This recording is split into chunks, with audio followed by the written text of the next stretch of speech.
Welcome to Discovering. We'll check out a true UP landmark. We'll get the scoop on Lakenenland. Wintertime, I'm down here usually on the weekends, keeping the fire going for snowmobilers and if anybody wants to come through. Then another bear den check with the Predator Prey Project. Stick around, that's all tonight right here on Discovering.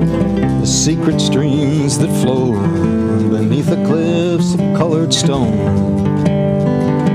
Forest thick and healthy with birch and pine and oak. Surrounded by the greatest lakes this world has ever known. The black bear's awesome presence as he roams the hills and fields. Call of the timber wolf, the loon's lonesome trill. The eagle soaring high above, the trout lies deep and still. These are what I treasure, the only way I measure feelings that I have for this fine land. There is so much to discover when you're a long-time lover of northern Michigan.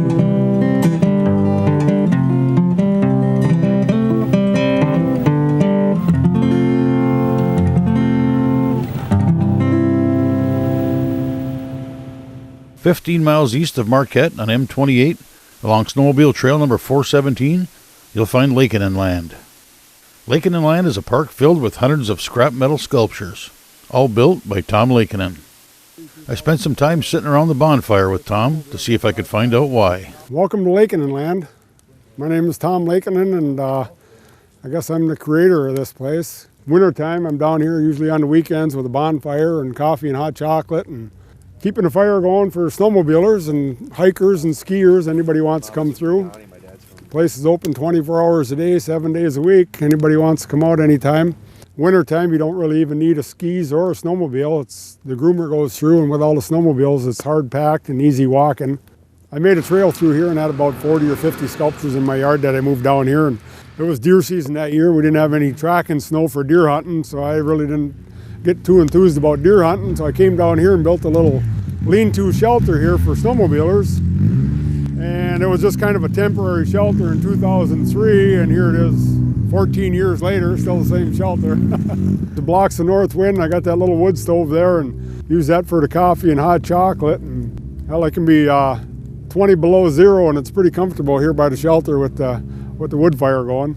Got a little past the oven by the stovepipe. That was new about 2 years ago, and I had to put a new wood stove in. The other one finally seen its better days, and that turned into part of a sculpture now. Everything out here is just made out of junk that was getting thrown away. Even the lean-to itself, that was made out of some rubber roofing off of, I think, the school down in Munising.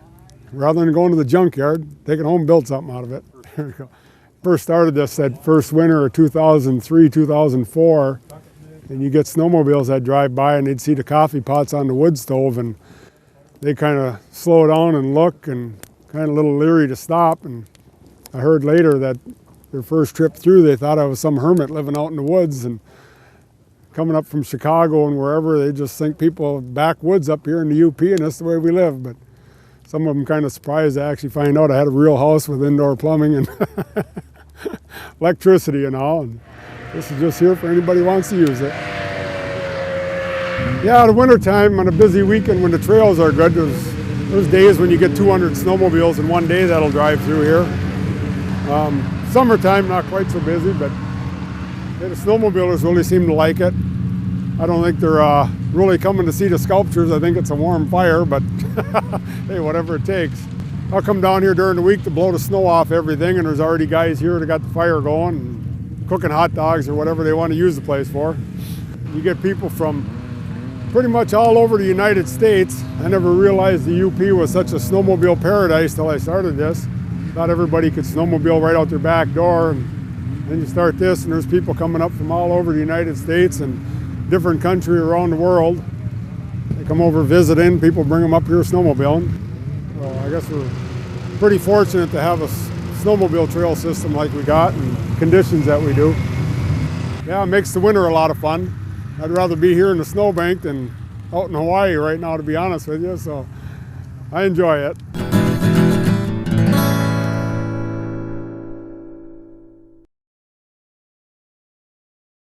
So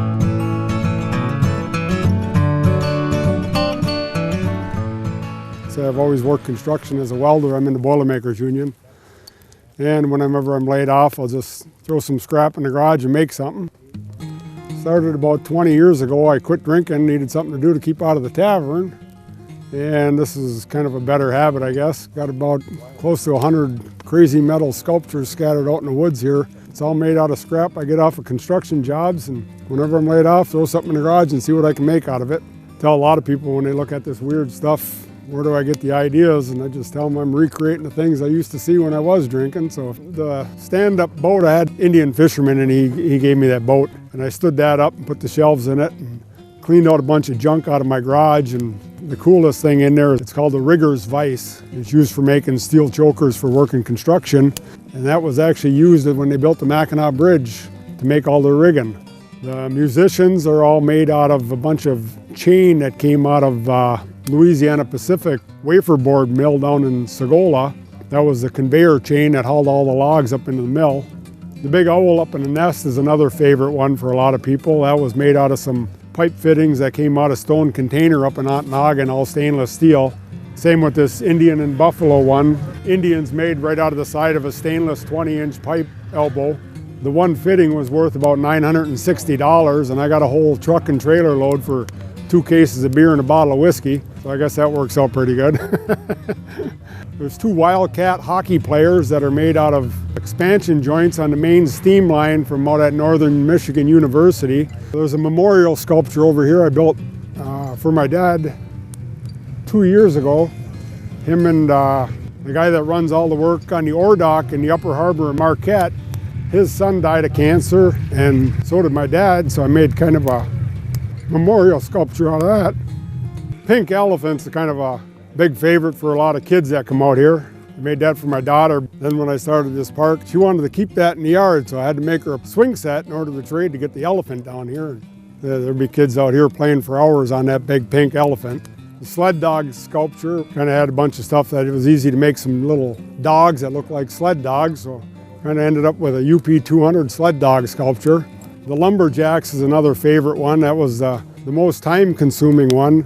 I got 3 lumberjacks, and to try to get them guys where they're all look like they're working together and the right length arm and legs to where they all matched. I had about 6 months into building them. Then we're actually cutting some Lombardy popple that were down along Lakeshore Boulevard that died 10 years ago that the city cut down. I built the Marine Corps sculpture around 2005 maybe. My nephew Jake Johnson, him and 4 or 5 of his buddies all went in the Marine Corps, and they had 2 or 3 tours in Iraq and Afghanistan, and they all survived, so figured I'd make them a Marine Corps sculpture. Thanks to all them guys. Mining sculpture that you see, that was an old log sauna and a bunch of old parts and pieces of junk I got all around the area here with all the mining history in the UP. Figured I'd make something to do with some mining, so kind of made it look like an old 1800s mine type area. The actual mine cabin was an old sauna that came from down by Rumley. The head frame was a power line tower from up in Negaunee. The winch came out of the Ellis&I building where the Lower Harbor apartments are now. All the ore cars I made out of the dust collector hoppers that came out of the Tilden mine. Part of the wheels came off the ore dock in the Upper Harbor. Crane boom came from Unit Crane down in Milwaukee. Yeah, just parts and pieces anywhere I can get it. I finally made a Boilermaker sculpture for out here. I got the pipe fitter one and the iron worker one. My dad and brother's iron workers, and I'm kind of the oddball out of the family, and all my Boilermaker buddies are like, why don't you have a Boilermaker sculpture? So I finally got some tube panels from the powerhouse in Hibbing, Minnesota there last year, and a bunch of old chain falls and come-alongs that I've gotten from Jamar or Pentecost Construction over the years, and kind of made a Boilermaker sculpture. Another one I made there just this year was oil and water sculpture. Working out in Wyoming and see all them pump jacks pumping oil out there, and I thought them are kind of neat. I'd like to make one of them someday, so I came home and built that one, and I didn't really know what to put with it, and I had an old windmill, so I stuck that with it and kind of made with all the fracking and oil and water and controversy and people fighting over that like anything else. So I made a kind of an oil and water sculpture that kind of gets the point across, I guess. Yeah, the snowmobile, after I started this in You get so many snowmobiles coming through. I thought, well, hell, I'll go home and build a snowmobile. The track on that was an old bulldozer track. That was actually a fire pit in my backyard. And then when I started thinking, how the hell am I going to make a snowmobile? Well, I threw that fire pit in my garage, and next thing you know, there's a snowmobile. There wasn't actually a real seat off of a skidoo. The frame was little columns off a small metal building. I got that bulldozer track for the track on it. And then the cowl's made out of just a bunch of the bent wear plate that came off the ore dock. And a bunch of oddball pieces I got off a different job, who knows what it is. So. Snowmobilers really seem to like that snowmobile. That's the most photographed thing out here in the wintertime. People always climbing on that and taking their picture.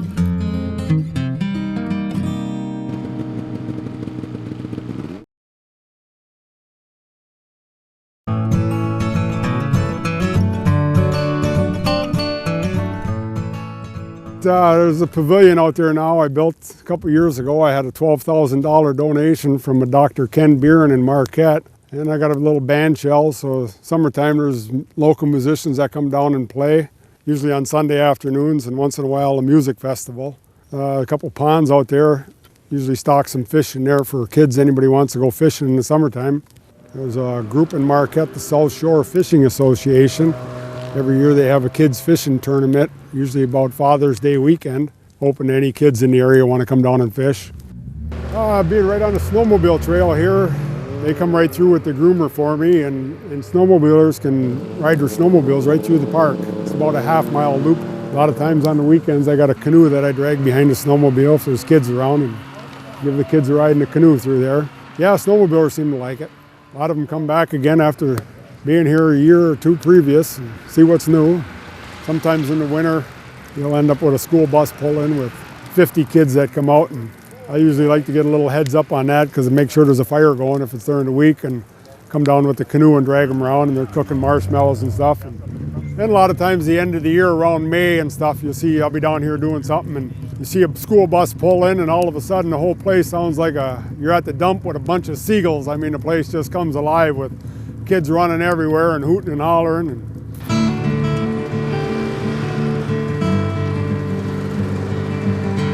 So why is it here? I think most of us probably have some unique passion tucked away, a passion to do something creative or different. If that's the case, then just do it. Don't wait for a reason, just do it. You see the school bus pulling with all them kids, that makes it all worthwhile. And seeing people that come by on snowmobile and they come back again, so they must enjoy it.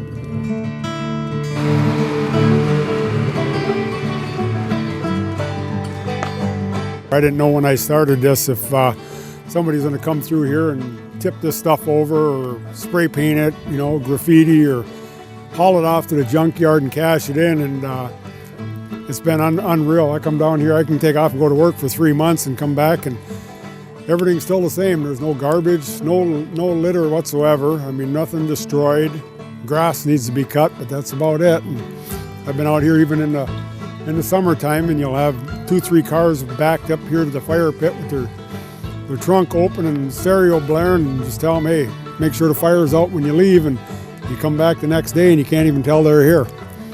They leave that cabinet open all winter long with snacks and stuff in there, and nobody's ever messed with anything. I mean, a few snacks gone, people eat throughout the day when I'm not here, and that's what it's there for. And yeah, it's been pretty amazing how good the public's been out here.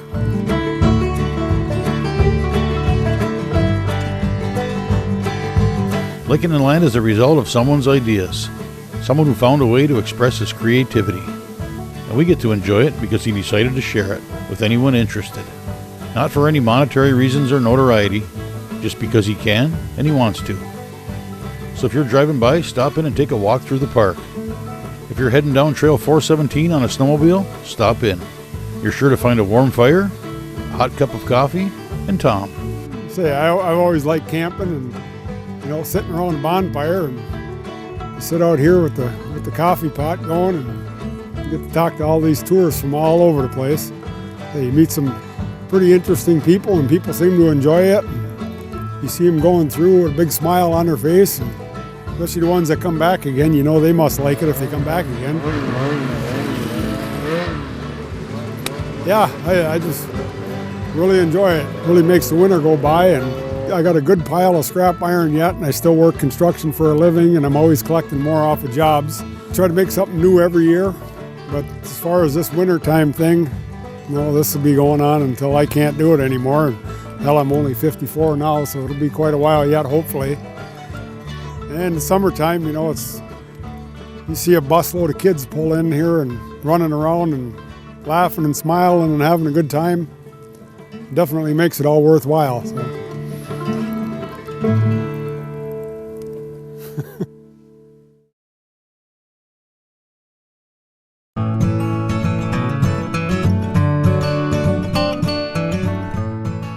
Last week, we followed the Predator Prey Project crew as they checked over one of the male bears involved in their ongoing study. We're in the third phase of the Pred Prey Project. First one, 2009, 2012, in the low snowfall zone. Moved up to the mid snowfall zone from about 2012 to 2015. And then we just arrived here in May in 2016 in the high snowfall zone west of Baraga.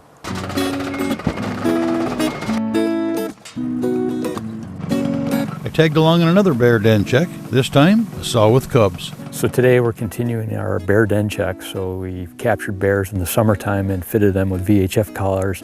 In the winter we come and visit their dens. We immobilize them, bring them out of their dens and replace those collars. We take morphological measurements, health measurements, see how the animals are doing, determine the number of cubs. So today what we're going to do is we're going to go in on a female bear which we think probably has cubs.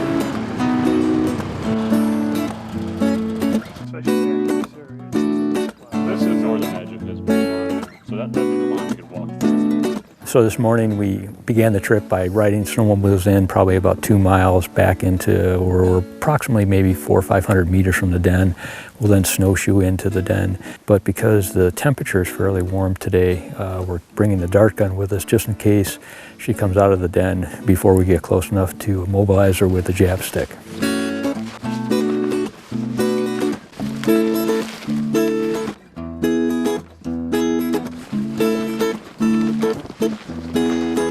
We'll probably keep everyone back, probably 200 meters, and then just a couple of us will go in close to the den. See if we can get her immobilized with the jab stick, or if she happens to come out with the dart gun.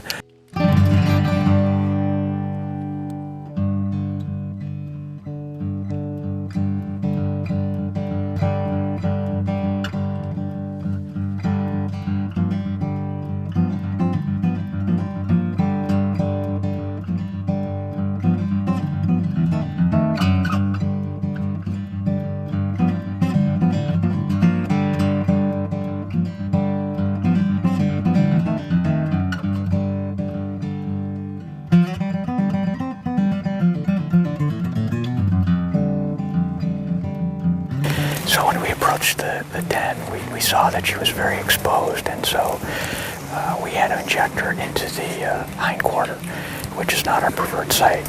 We don't like the hindquarter because these bears are very fat, and that fat can kind of stop the drug from getting into the system. So, but that was our only opportunity, so we gave her an injection there. It looks like it partially immobilized her. We waited about 20 minutes. She wasn't fully out, so we were able then to get closer and get a good injection into her front shoulder. It appears now that she's out. So we're going to pull her out of the den here.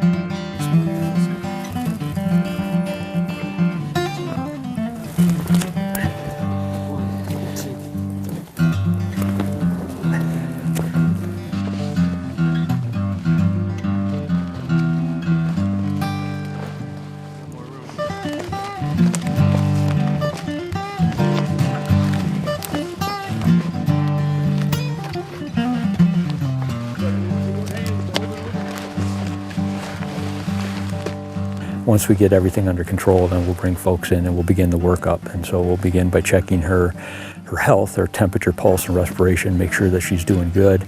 We'll make sure the cubs are warm. We'll put them in people's coats. And then we'll just process her like we normally do in terms of getting all of our measurements, getting the collar fitted properly on her. Breath okay. So we're collecting blood, which is important for our study to determine the condition of the bear, but we've also been cooperating with the University of Massachusetts the last couple of years, and they're interested in studying why surgical patients develop clots during long surgeries, yet bears don't. So we've been providing them with bear blood, trying to understand the clotting mechanism so that there's something that they might be able to apply to human surgeries. Might want to raise one. So you would take one. This will be our 8th bear of the winter. And we had 10 bears that came out of hunting season. We collared 24 bears this summer. 14 of them were killed during the hunting season. 10 of them survived, and of those 10 bears, 6 of them remained on the study area, and 4 of the bears actually dispersed off the study area. So we've already visited those dens, and in some cases we've just left the VHF collar on the bear. In other cases we've taken the VHF collar off if it's too far from the study area. But the bears within the study area, we're going to replace these VHF collars with GPS collars. And then this spring, we'll trap bears very early in the spring and get a few more GPS collars out so that we can begin to monitor those animals and investigate the rate at which bears are killing fawns. So when we bring the cubs out, we make sure to keep them warm at first, and then we pull them out to determine their sex, how much they weigh, and we take a hair sample for DNA so we can identify the animal in the future. And then we put them right back in people's coats because cubs can't thermoregulate very well. We just want to keep them warm. It's a little boy.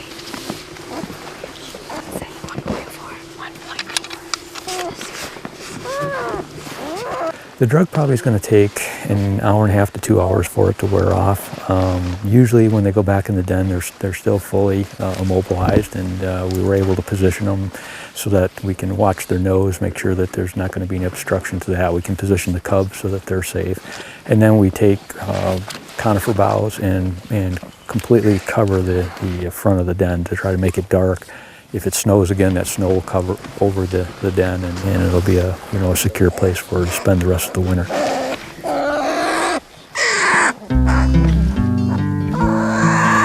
Well, that's it for tonight. If you'd like to keep tabs on what's coming up on Discovering or see where we've been, go to 906outdoors.com. Thanks for watching, and we'll see you next week right here on Discovering.